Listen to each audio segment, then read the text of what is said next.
Hey guys, let's start. Ladies and gentlemen, and everyone in between, this is the Citizens Prerogative. Thank you for joining. In times like these, being a citizen is a big job. Thank you for joining us to celebrate the virtues of self-rule and cover the state of our republic. This is Citizens Prerogative Podcast. I am one of your hosts, Michael Piscitelli, and joining me today is the illustrious Raymond Wong Jr. Say hi, Ray. Hello. So happy to be here. So Citizens Prerogative Podcast is brought to you by the Citizen Do Good. Actually, it's not. It's just Citizen Do Good. It's not the, so strike that from the record. Will the real citizens please stand up? We are here for the sake of our republic. So for today's episode, this is episode 1, season 1, and we have a standard docket up, at least standard for episode 1. We'll see what comes with episode 2. But the first topic we have is making the case for this podcast, help the listeners understand why we're coming out to them, what we're going to be talking about, and why we care about it, and why they should care about it. The other topics we're going to cover include the case for democracy in our republic, something light and sweet and cheery for you listeners out there. And we're going to wrap it all up with covering a topic about putting in the work of hard talk.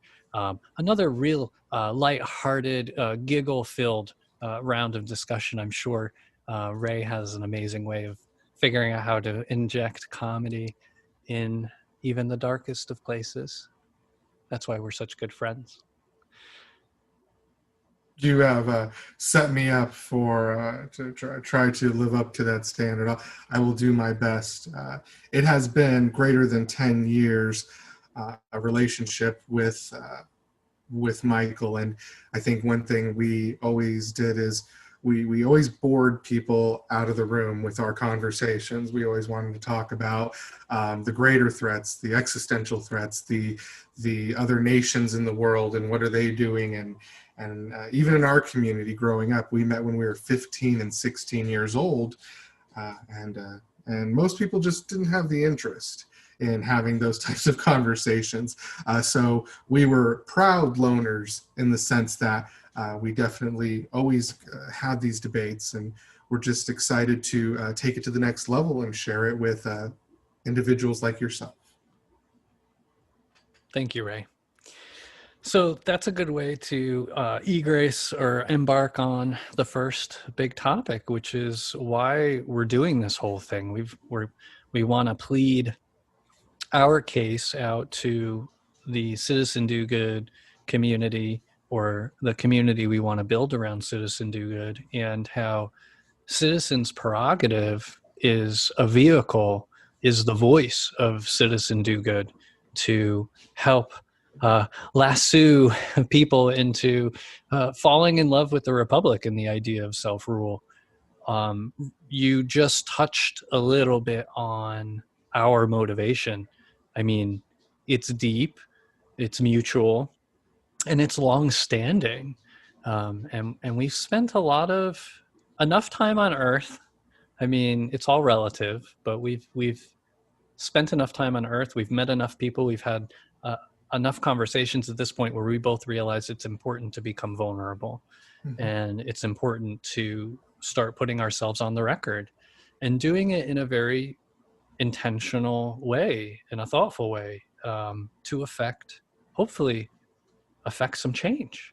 So that's what it's all about to me. And I mean, I think you agree. What else would you add? You ask, what is the motivation, to invest time, money, away from work? I'd rather be gaming, frankly, or maybe some people drinking. I'm not a big drink man myself, but I think that as citizens and as myself, I stood back and I always told myself, I know that someday someone's going to rise to the challenge and be that leader and speak for the people, speak to the people, speak for the people. and I don't necessarily see it happening. So it's almost like you are thrust into an opportunity, right? I talk a lot of game and such in regards to what I think is doing the right thing. But that's within my social circle, right? So taking it larger, being vulnerable, as you said, is really the next frontier, if you will. We just can't believe there aren't more people out there who also feel compelled towards this direction. And what this direction is something that we hope you all will gain a much greater sense of as we continue on, as we keep having the discussion, because it's not simple, it's not straightforward, it doesn't fit in a nutshell. It's not a soundbite. So if I think really starting out early, like within the first within the first 10 minutes of this podcast, we're looking for anyone who believes in the best of what enlightenment has to offer, and the audacious hope of collective betterment through self-governance. So what is that to say? Like, what is it? How can we wrap that up in a nice little package? It doesn't matter who's right. In these political games, we've all been dragged through. We've all experienced it. Generation after generation, it is a tug of war, and the tug of war has always been with the people in power. And our interest is to bring everyone into the fold and create a place of not judgment, but of enlightenment and debate. And that means all thoughts are welcome. And that is really what we try to create, of the safe space we'll try to create here. So first off, let me say again clearly, there's no judgment. I don't care who you voted for. This organization is not interested in who you voted for, necessarily the parties or those types of affiliations that exist out there. All we're interested in is you, the citizen. And I'd say maybe your motivation, like, yeah, the result of it being you cast a vote one way or another, but why? What's more important is why, because we know when people cast their votes in the system we have currently implemented, it's among choices that have been served up for people. So it's hard every time you want to generally paint someone who votes for a particular individual one way or another with a broad brushstroke. But the truth is people's motivation for picking the one of two choices they were given is as broad and varied as we are, as each of our truths are. And so, we kind of have to lean into some of that complexity. And the only way to get to it is through the discussion. So we're not looking at everything through aggregated poll numbers, because people don't vote. We're not voting based on aggregated poll numbers, and I think it's refreshing that polls aren't really working anymore. I think maybe it's a sign that we've drifted too far apart. Yeah. And history repeats itself, Michael, because they got polling wrong again. It comes closer in sync, but eventually technology and society outpaces polling. And you saw that when the socioeconomic changes happened with the telephone, right? When the polling institutions moved towards the telephone, they were only polling the well-to-do, the socioeconomic class that had that telephone, and it was a foolish mistake. And again, how modernization has the risk of continually leaving those with less advantage behind. And I'm talking about, it continues to happen today. The technological advantages that are available in the cities of the United States of America are not available in all regions. Why? I think that's going to be a good one for us to explore as time goes on. Well, that's good stuff. So, bringing it back to who cares, who cares about the podcast? I put it down some notes, just trying to think. In business, you always try to think about target markets and things like that. But at the end of the day, you don't even have to go through any kind of gymnastics to figure out who this should matter to, because it's anybody who believes in celebrating all of the freedoms that are protected under law. Anybody, who wants common sense limits on anything for the sake of peace and prosperity. There's some logical tests we've got to be able to apply to things. But anybody who's out there who wants to live in the version of the United States that they imagine more than the one that's here, I think our message is for you.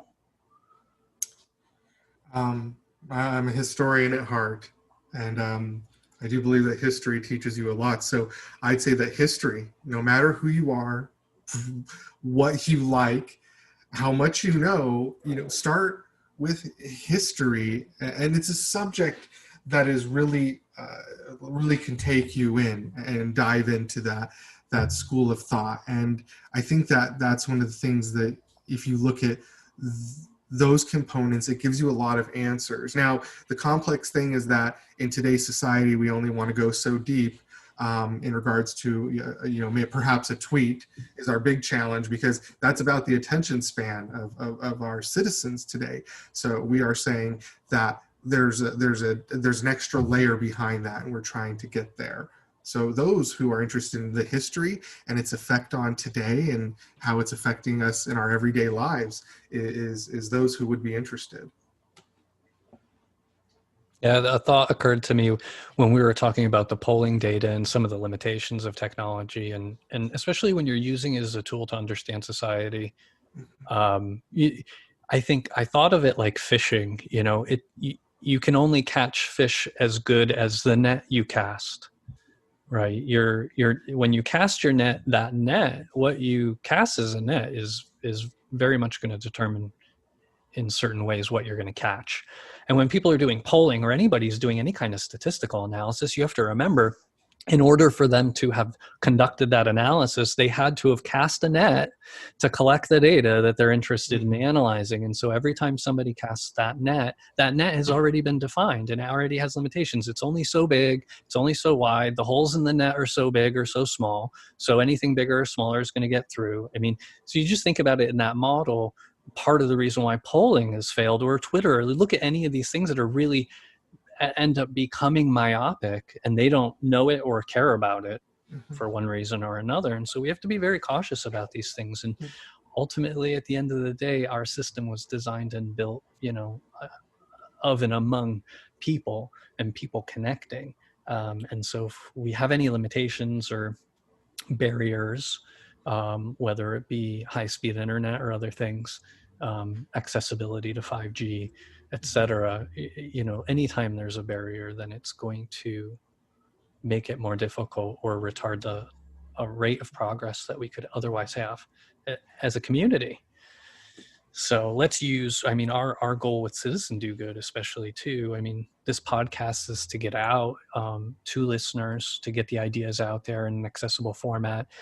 And then Citizen Do Good being a platform where we hope to bring together the community around these ideas, the Enlightenment,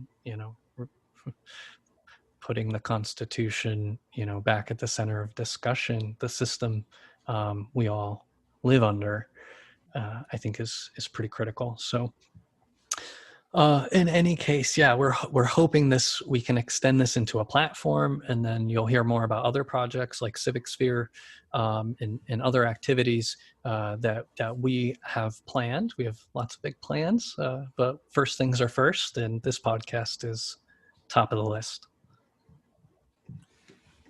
Anything to add on that, Ray? The one thing I want to be clear on to our audience and those of you who have joined us, and if you stuck on this long, thank you. Couple key points to kind of wrap up some of these things here. Michael mentioned statistics. I don't know about you, citizens, but I'm sick of being referred to as a statistic. I don't like the idea that only 1% of my fellow Americans die, and that's acceptable. When did it become acceptable for a fragment of our families, friends, our business partners, whatever it may be, to die an untimely death. And this happens in so many different facets.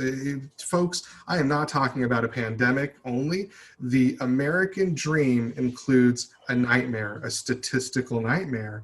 And we've glazed over the history, we've glazed over the numbers. When you talk to those pundits, they speak about how, only so much percentage die, so it's not a big issue, or XYZ. But how come we're not talking about the percentage that died and why and what we can do to close the gap? It's because that if you settle for the status quo, then you will get that. And in achieving the good, or achieving the next level, or philosophy, if you will, is asking, what can we do for each other? What can be better? And this is the kind of space we want to create, that space where there is free thought, engagement, and asking, how can we create a more perfect union? Amen. That's as good a prayer in my book as any. With that, I think this is a good time for us to pause and have a message from our sponsor. Fulfilling a dream where all possess an intrinsic love for self-rule that is reciprocated with equal justice under the law. Citizen Do-Good values all of the amendments of the Constitution, along with the original core documents. It forms a framework and an operating manual for the Republic and provides the means to change with time. The time is now to deeply re-examine our current implementation of governance for the dawning of a new day. We are a proud sponsor of Citizens Prerogative, a major partner in spreading the good work about civic love and the power of change for us all.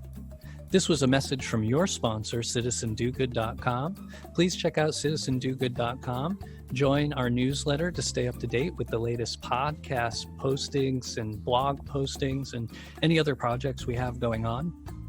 You'll also be invited to support us through our Patreon. And in addition to that, we have a shop. You can check out all the latest Citizen Do Good merch that's available on the web store. We're always looking at expanding offerings there as well. So there's several ways for you to support our mission, and we certainly hope you will join us for the journey. Thank you for that sponsorship. We really appreciate that. And just to remind our listeners that, Citizen Do Good is our overarching organization. And that is your overarching organization, if you will, all of us. How many times have you given to a campaign and that money goes to oblivion, right? And I think about that.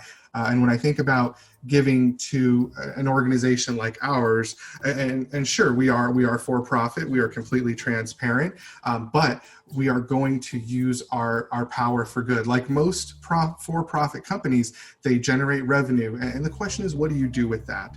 And Citizen Do Good is here to be successful for you and for your success. So I think it's very important that we always remain transparent. As we continue to grow, you're going to see all kinds of different projects popping up, because it is not going to take one podcast to change this country. It's going to take projects, it's going to take systems, it's going to take you and all of us coordinating together. And it can't happen over one podcast. That'd be magic, but we're not here to create magic. We're here to create fact. And the good news is we won't be doing it alone. So we've already been reaching out, and I've identified other partners, organizations and groups that are doing good work in their own spaces. And so, we want to be a vehicle to help amplify a lot of that as well, because it's all about, at the end of the day, our goal is for this to be all about taking action and helping you understand what action you can take above and beyond what you might be doing to donate to a nonprofit or things of that nature. I mean, we really want to imbue in everybody, all of our listeners or anybody who participates in the community, an innate desire to participate in a new and different way, to help move the Republic forward for all of us. So thank you, Ray. It's exciting to be able to start previewing some of this stuff. So let's go ahead and move along. Topic 2. We're probably running late on time. I'm not keeping as close tabs as I should be, but that's okay. It's like this is a pilot episode. Something like that. We're just cutting our teeth here, people. We appreciate your patience and your support. So this next topic is about the case for democracy in our republic. And that statement in and of itself is actually loaded, which is not something that we like to do. We want everything to be very clear, candid. But democracy in our republic is very much to the point, because you could replace the word democracy with other forms of rule. Oligarchy, monarchy, despotism, you name it. And we are really, really keen on promoting democracy for our republic. And there are some, sharp cats and dogs out there that'll be quick to point out, we're not a democracy, we're a republic, and this, that, and the other thing. And it's exactly right. I mean, it's, if this is a car, instead of calling it a car, we would call it a republic. And the type of engine is the type of economy we might have. And then the chassis is, well, how does the steering wheel, how do you connect to your steering wheel and all of that stuff? Well, that's your chassis. And so you've got options in that chassis, whether it's a democracy or some other system for how you hold everything together.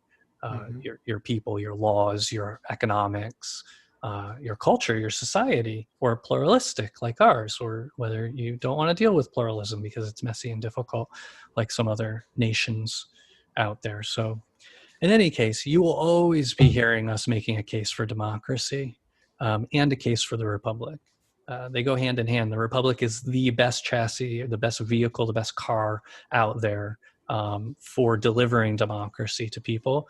And the economic models that we can pick and choose from to deploy in the system is pretty amazing. And we really don't take enough advantage of that. We have a lot of competitive advantages with the way we've structured the republic. And we're asleep at the wheel a little bit there, but I feel like I've digressed, so I'm going to stop. Well, I'm just going to say, to sum it up, if it ain't broke, don't fix it.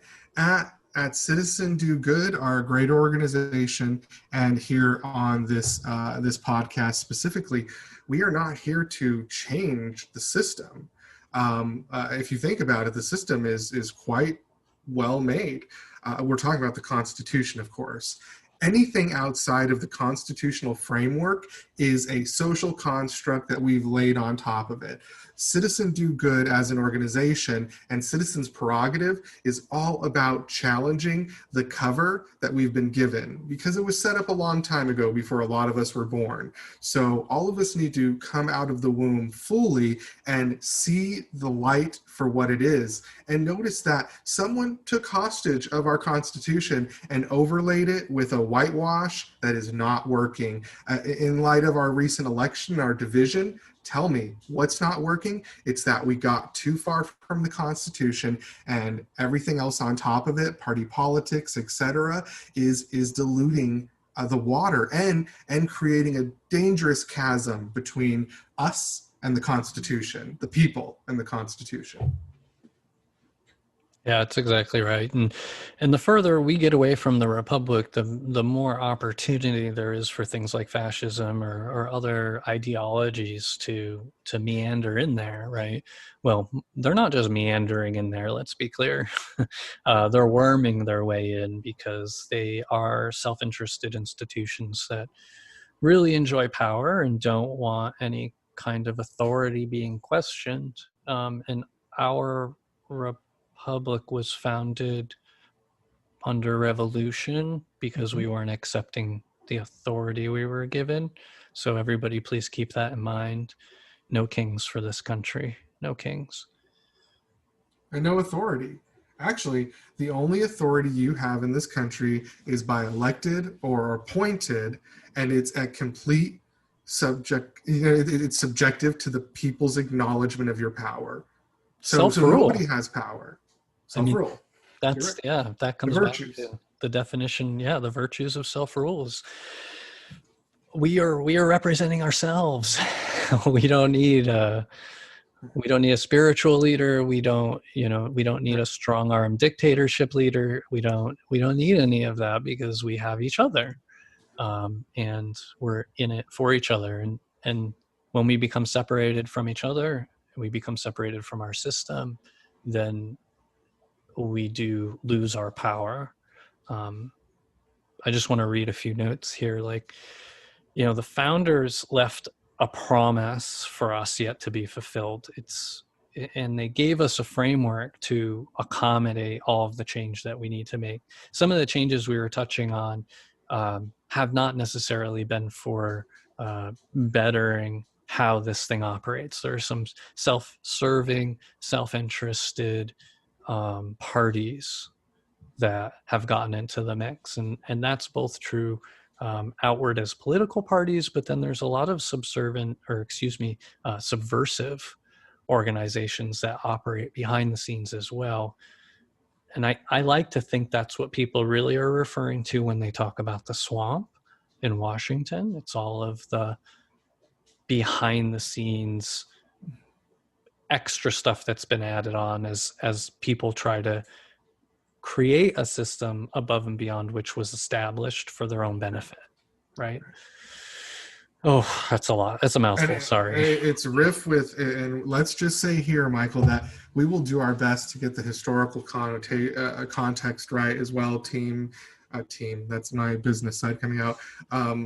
Audience, it's important that please know that we understand that when the Constitution was put together, when the founding fathers put this nation together, they were in the depth of compromise. That swamp that existed was created when we did appeasement for slavery. And that's just here. That is now part of the government and part of its Achilles heel, if you will, because they wanted to preserve the Union, which meant preserving slavery for the first part, the adolescence of our Union.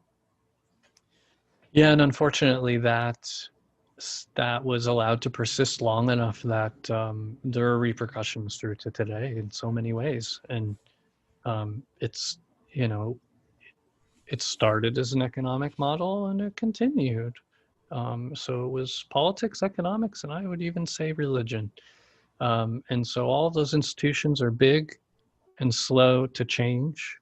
And we need to recognize where they've come from, the journey they've made, and it's not over by any means. And it's not going to be over anytime soon until we pick up the mantle and make the decision to move on from that time, and not move on from that time in a way where we forget about it, but where we really embrace it honestly, openly, with candor, that we actually have one history of this country.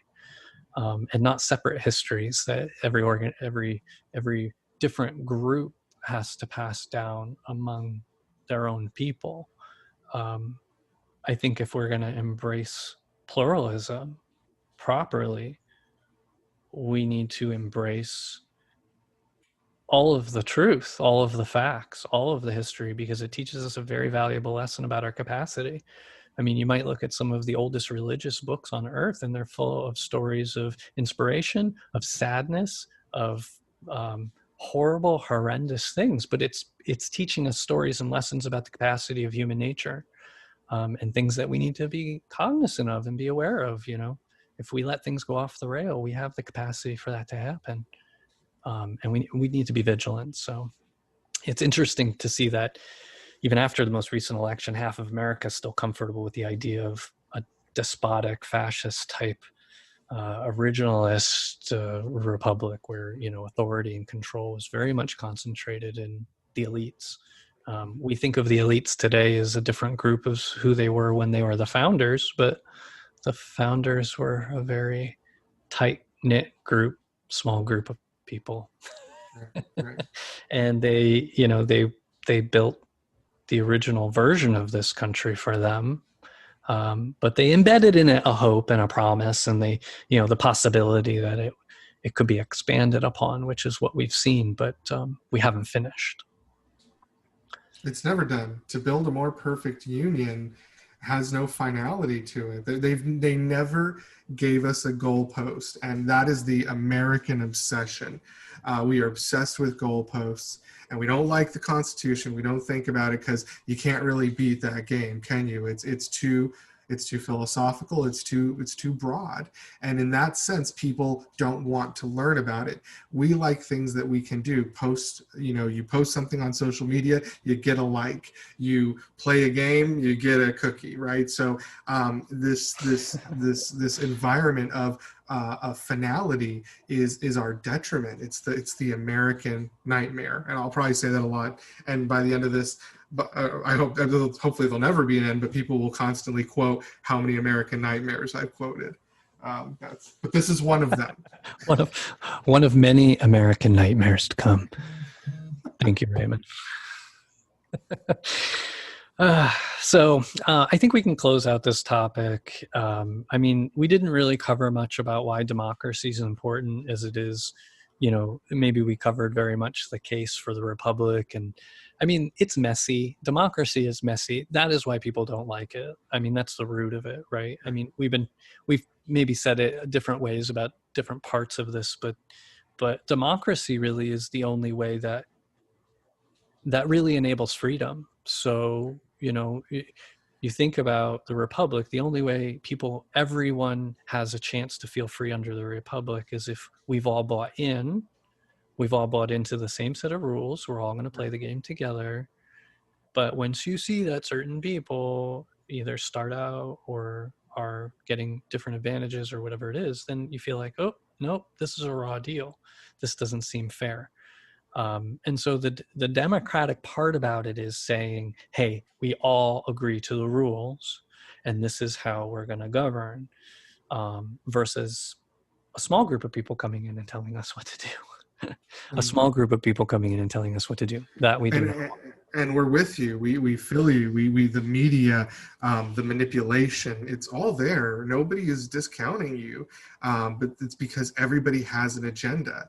And we have to find a place where we can express thoughts and express what's good for the people. And because if we do not unify, we will not accomplish anything. Ladies and gentlemen, remember that major social change movements are relatively slow in the United States. However, when we do have a major inflection point, we get great leaps of change. And who are at the front of that? You do not see the people in power driving this. It is grassroots. It's you. It's me. It's Michael. It's all of us. It's all of us organizing enough to say, look, this is a big enough issue. We decided this. We are inviting you to join the conversation and start to develop the unified chorus. Because I think there is a few things we can agree on. And if the government can't get their priorities together, the citizens are here to help. I want to say that the founders had it right. I know this is challenging. I know this is going to be difficult. But remember, the founders were challenging God. When the founders set up our great nation, they were implying that the king is not anointed by God. And in fact, the king does not have to exist in the country for the world to exist. And I won't get the quote perfect, but Thomas Jefferson was the one who indicated, what a surprise, that the sun still rises, though they're not ruled by a king. And I think it's important to note that if you're thinking what a challenging road this is, or what a long road it is, just imagine the founders. They were challenging God.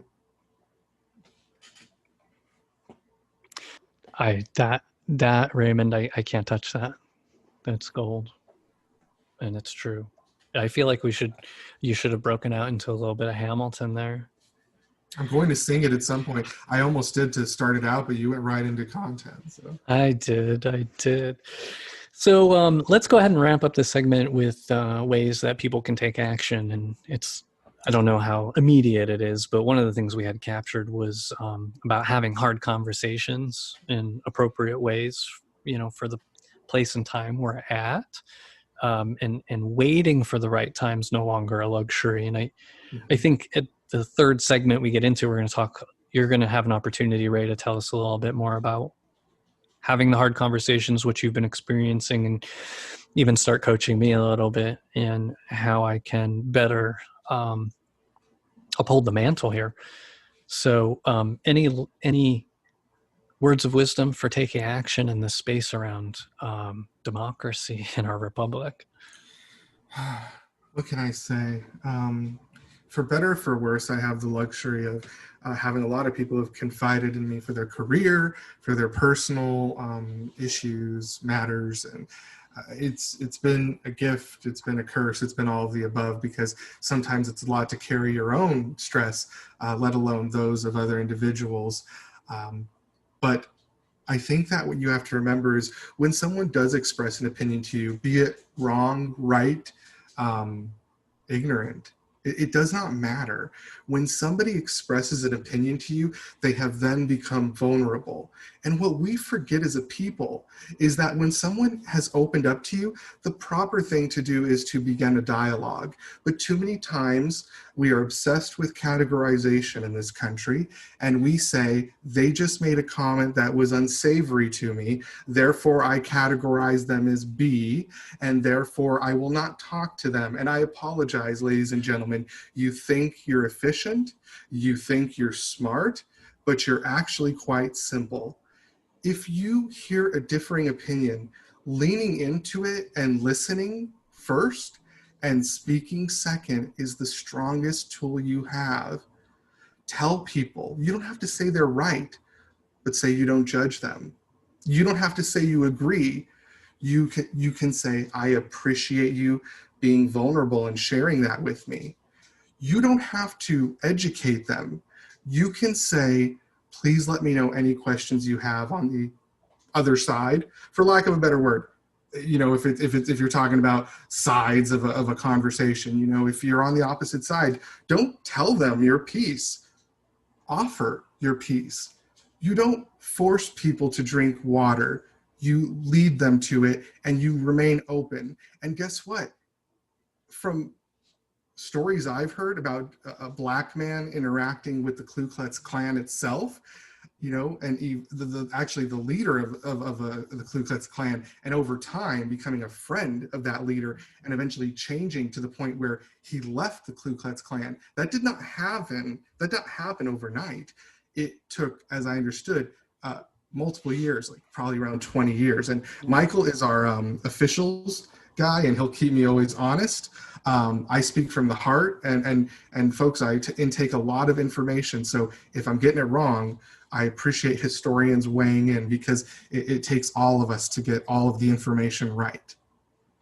No, you were pretty spot on. I was visualizing who you were talking about, because I think it was recently in some headlines, for good reason. Thank you for that. Oh, there's more to come too. So here's a bonus moment. So Ray and I were talking about there'll be these spots during different episodes, and depending on what it is, how standard it is, or you know, if it's going to be a completely rotating feature. But for today's episode, I have for our bonus moment, we break for insights. So this is something to kind of break up some of the discussion it can get. We know the topics can get pretty heavy, and we want to share as much, you know, as we're learning and going through this experience. And sometimes not everything we learn, not everything that's insightful is germane to the podcast or necessarily Citizen Do Good. Although I will do my best to come up with a very product managery way of tying everything together at some point. But here's today's We Break for Insights. Recent entrepreneurial pursuits have begun to reinforce in me a sense of pushing forward into and through uncomfortable space. Learn what you can, take action, learn more, take more action, repeat, and don't stop. The only bad momentum is no momentum, so keep moving. This is the spirit from which I'm drawing to make this happen. Thank you, universe, and Ray. So one of the things I've been learning is don't let the perfect be the enemy of good enough. Don't worry, you'll fix it, optimize it, and enhance it if it's worthwhile. Change can be the friend of being stuck in the fabric of space-time. I don't know why I put that in there, but it's true. I mean, we have no choice but to be stuck moving forward with the fabric of space-time. It's where we live and die. But much like a wave can be a friend to a surfer, time can be our friend too. We just have to learn how to roll with it and acknowledge it's always going forward. So you better start taking a step, because if you don't take a step, before long, you're just standing still. And here we are. This is a big step. It's a big leap. It's, 2 years? It's probably 2 years now for the podcast. In the making for the podcast, but we want to be clear to the audience that, the original project, Civic Sphere, helped us nest a lot of the ideas and how we would operate as an organization. The idea that we're not going to divulge into party politics and get into talking points and fun facts just to elude the situation. That was all created almost 5 years ago. And so the evolution has been 5 years, but then 2 years for the specific podcast and the specific structure you all are enjoying today.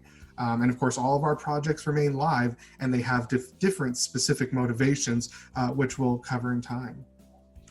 I hope people enjoy this. Is that an insight? I mean, we hope that you enjoy it, and we hope that you'll let us know. And what you'll find is we are vulnerable to your input, and we are interested. And if you think you have something to add to this conversation, please let us know. We encourage you to become involved or become part of the organization, which is a good first step. But in general, we are very interested in the people's opinion, and how we're going to get there together is going to be all part of this mission.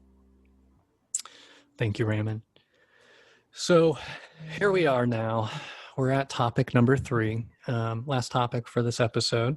Speaking of putting in the work via hard conversations, we're going to invest this last segment in walking the talk, verbally walking the talk with words. I don't know how else you'd do it, but nothing like stating the obvious. If it gets uncomfortable, then we know we're walking it. If it's not hard, then it's not work, people. So who cares about this? Ray, who cares about hard conversations? You are in luck. If I am nothing but controversial, especially in my workplace, I've started to have the tough conversations.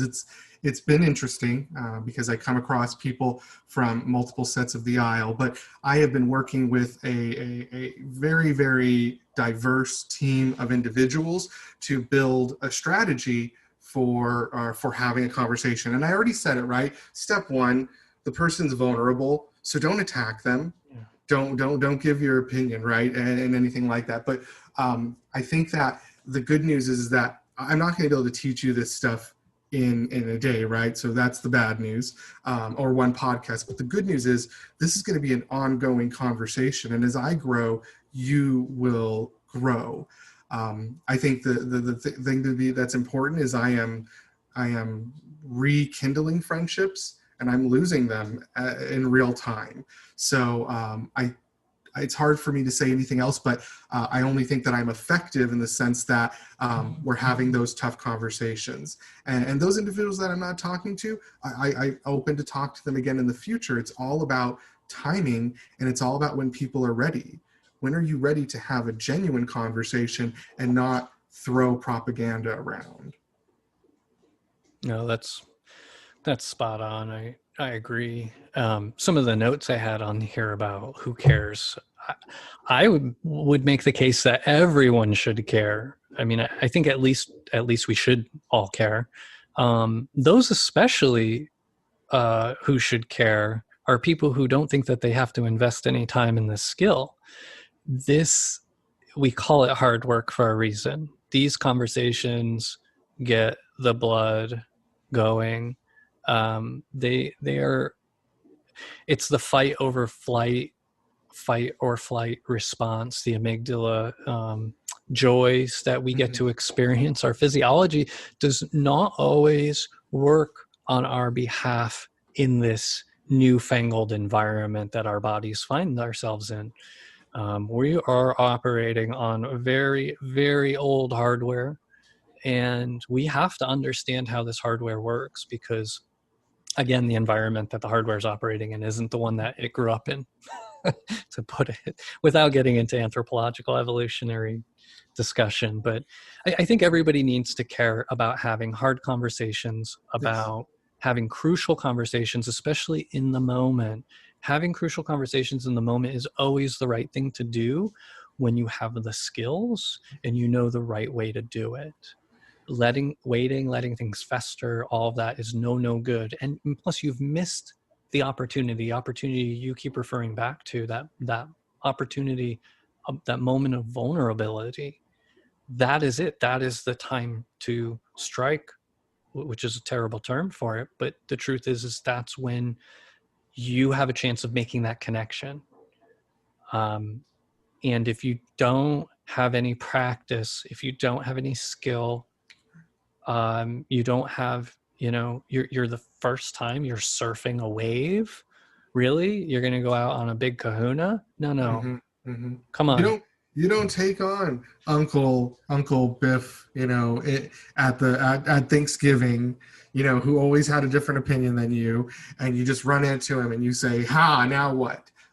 Really, that's our flaw, right? That's our strategy in the United States for discussion, and it's an extremely flawed strategy. We do it in business all the time. We try to gotcha and corner people instead of really collaborating, and that's what we're kind of trying to get away from, is this gotcha idea, or you sitting in an echo chamber or agreeing about the same thing amongst the same people all the time, which is extremely dangerous.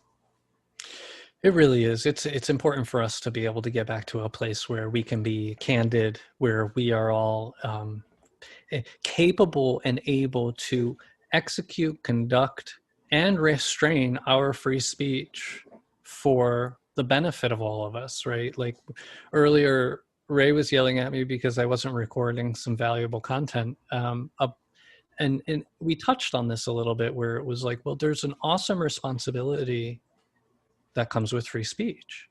Well, to keep it free, but also when to use it, when not to use it. You have to be prepared. Yeah, you have free speech. You can say whatever you want, but you have to be prepared for the ramifications.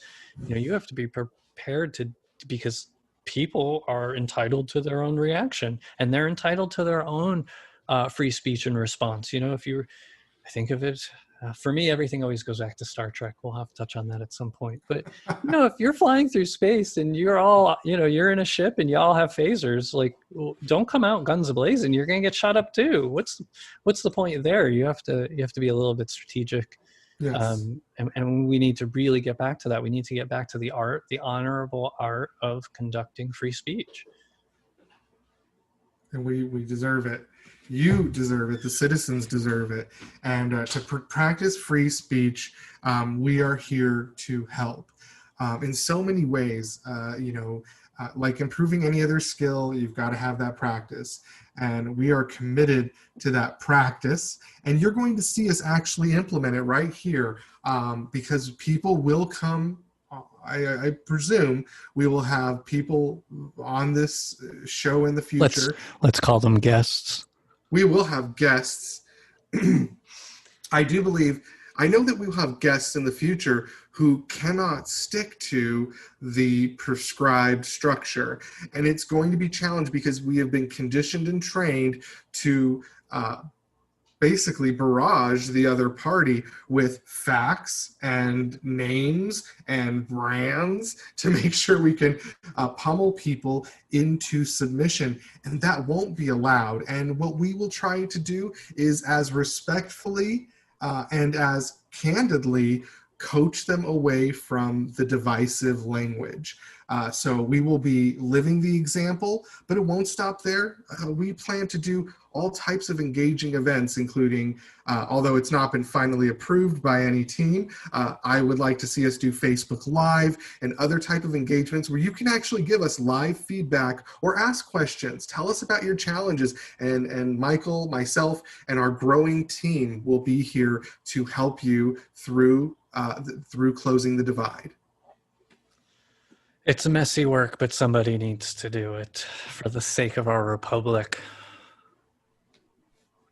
So I think on that note, that's a good way to wrap up topic 3 and all of the discussion that we wanted to have out there today for episode 1. I think this has been lovely. So here's a call to action. I won't say that every episode, just this time, because I'm new. I'm new here. For additional information on this and other episodes, head over to citizendogood.com and click on Citizens Prerogative. While you're there, register to log in and leave a comment. That's where the community action is going to happen. We'd love to hear from the community, and that starts with you. So please log in and log on and leave us comments. And while you're there, check out all the other goodies we've got going on. So with that, I'd like to say that we've been your hosts. I want to say thank you to Mr. Raymond Wong Jr. And thank you to Mr. Piscitelli. It has been inspiring. Yeah, it's been something, that's for sure. I'd also like to take an opportunity to give some special thanks for our intro music. It was sampled from OK Class by Ozzy Jock. We have that under Creative Commons license from freemusicarchive.org. Other music provided royalty-free through Festillion Studios, Inc. And we'd like to thank you, our listeners. We saved the best for last. You're the best, and you have been for years. Thank you for your support. We know it's painful, and we love you.